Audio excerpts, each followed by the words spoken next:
Job 5. Call now, if there be any that will answer thee.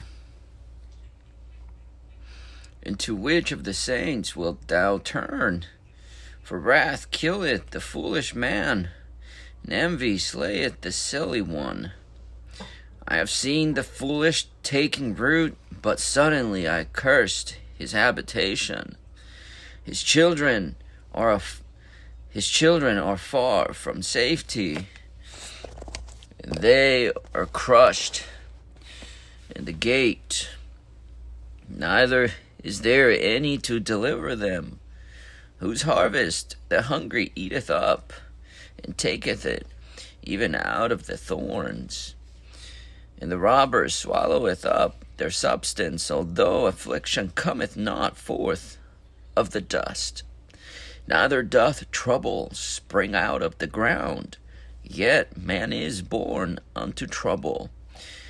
As the sparks fly upward, I would seek unto God, and unto God would I commit my cause, which doeth great things and unsearchable, marvelous things without number, who giveth rain upon the earth, and sendeth waters upon the fields, to set up on high those that be low, that those which mourn may be exalted to safety.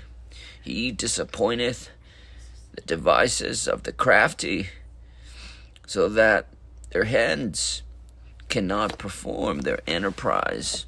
He taketh the wise in their own craftiness, and the counsel of the froward is carried headlong. They meet with darkness in the daytime, and grope in the noonday as in the night. But he saveth the poor from the sword, from their mouth, and from the hand of the mighty. So the poor hath hope, and iniquity stoppeth her mouth. Behold, happy is the man whom God correcteth. Therefore despise not the chastening of the Almighty. For he maketh sore, and bindeth up. He wounded, and his hands make whole. He shall deliver thee in 6 troubles, yea, in 7 there shall no evil touch thee.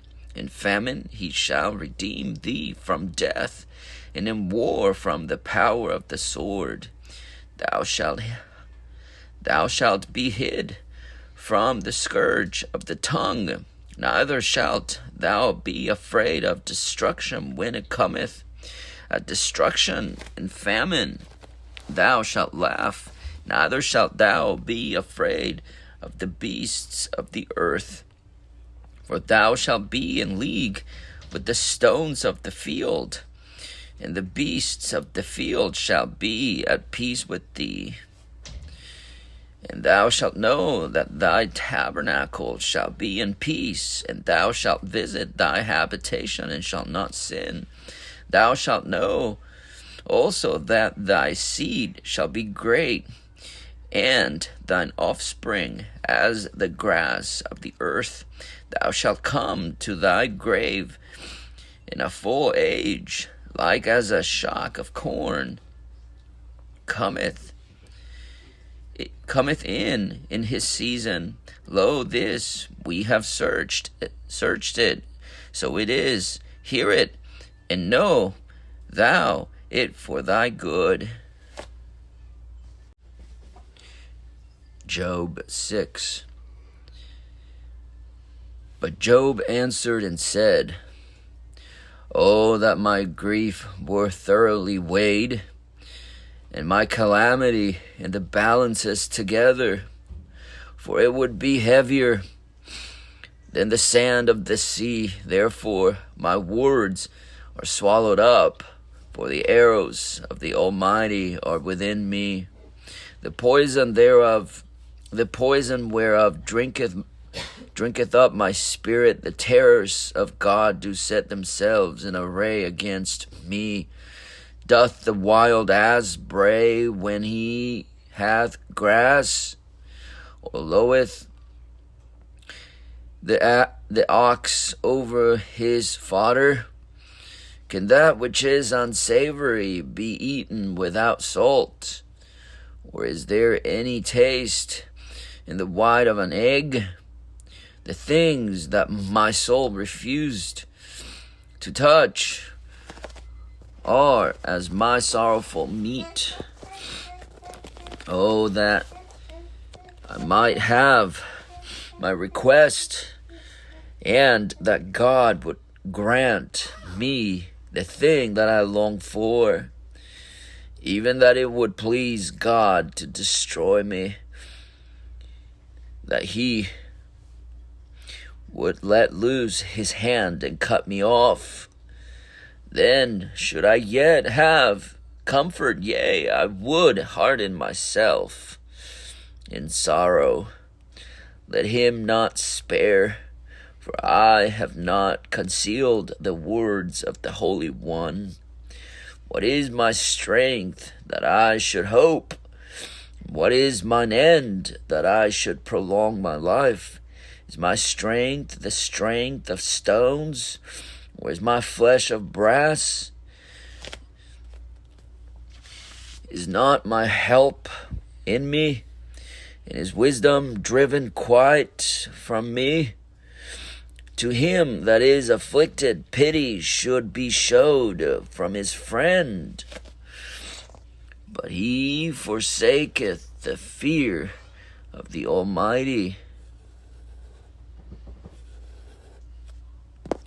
My brethren have dealt deceitfully as a brook, and as the stream of brooks they pass away, which are blackish by reason of the eyes, and wherein the snow is hid.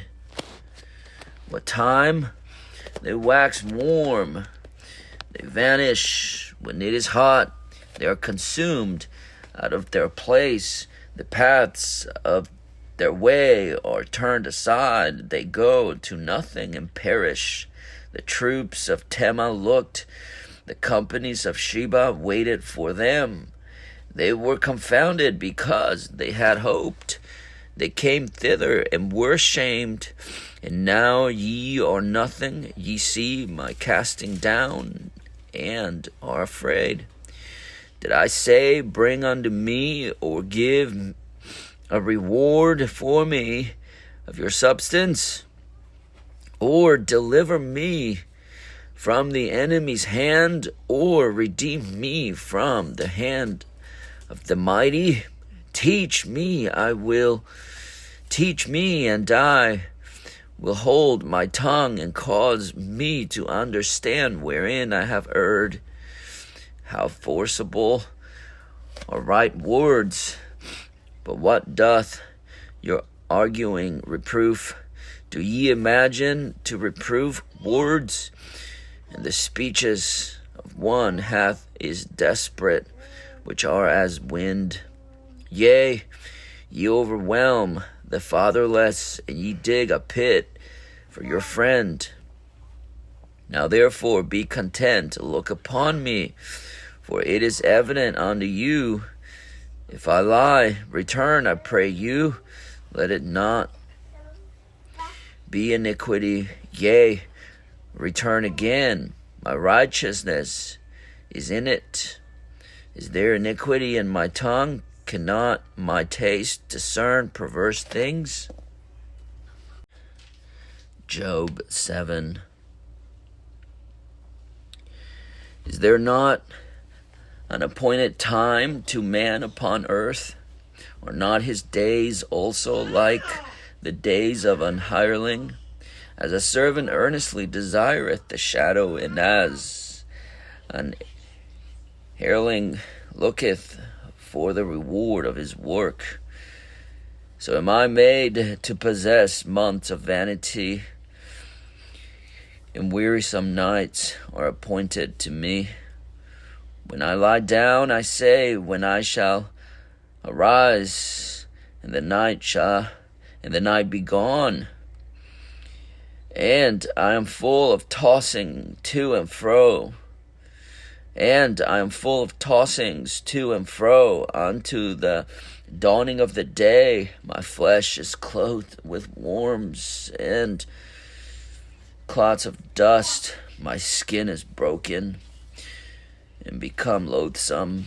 My days are swifter than a weaver's shuttle, and I spent without hope, and are spent without hope. Oh, remember that my life is wind. Mine eye shall no more see good. The eye of him who hath seen me shall see me no more. Thine eyes are upon me, and I am not. As the cloud is consumed and vanisheth away, so he that goeth down to the grave shall come up no more. He shall return no more to his house, neither shall his place know him any more. Therefore I will not refrain my mouth. I will speak in the anguish of my spirit. I will complain in the bitterness of my soul. Am I a sea or whale that thou settest a watch over me? When I say my bed shall comfort me, my couch shall ease my complaint, then thou scarest me with dreams and terrifiest me through visions, so that my soul chooseth strangling and death rather than my life. I loathe it. I would not live alway. Let me alone, for my days are vanity. What is man that thou shouldest magnify him, and that thou shouldest set thine heart upon him, and that thou shouldest visit him every morning, and try him every moment? How long wilt thou not depart from me, nor let me alone till I swallow down my spittle? I have sinned. What shall I do unto thee, O thou preserver of men? Why hast thou set me as a mark against thee, so that I am a burden to myself? And why dost thou not pardon my transgression, and take away mine iniquity? For now shall I sleep in the dust, and thou shalt seek me in the morning, but I shall not be. Job 8. Then answered Bildad the Shuhite, and said, How long wilt thou speak these things, and how long shall the words of thy mouth be like a strong wind? Doth God pervert judgment, or doth the Almighty pervert justice? If thy children have sinned against him, and he have cast them away for their transgression, if thou wouldest seek unto God betimes, and make thy supplication to the Almighty, if thou wert pure and upright, surely now he would wake for thee, and make the habitation of thy righteousness. Though thy beginning was small, yet thy latter end should greatly increase. For inquire, I pray thee, of the former age. I prepared thyself to the search of their fathers. For we are but of yesterday, and know nothing, because our days upon earth are a shadow. Shall not they teach thee, and tell thee, and utter words out of their heart? Can the rush grow up without mire? Can the flag grow without water? Whilst it is yet in its greenness, and not cut down, it withereth before any other herb. So are the paths of all that forget God, And the hypocrite's hope shall perish, whose hope shall be cut off, and whose trust shall be a spider's web. He shall lean upon his house, but it shall not stand. He shall hold it fast, but it shall not endure. He is green before the sun, and his branch shooteth forth. In his garden his roots are wrapped about the heap, and seeth the place of stones. If he destroy him from his place, then it shall deny him, saying, I have not seen thee. Behold, this is the joy of his way, and out of the earth shall others grow. Behold, God will not cast away a perfect man, neither will he help the evildoers, till he fill thy mouth with laughing, and thy lips with rejoicing. They that hate thee shall be clothed with shame, and the dwelling place of the wicked shall come to naught.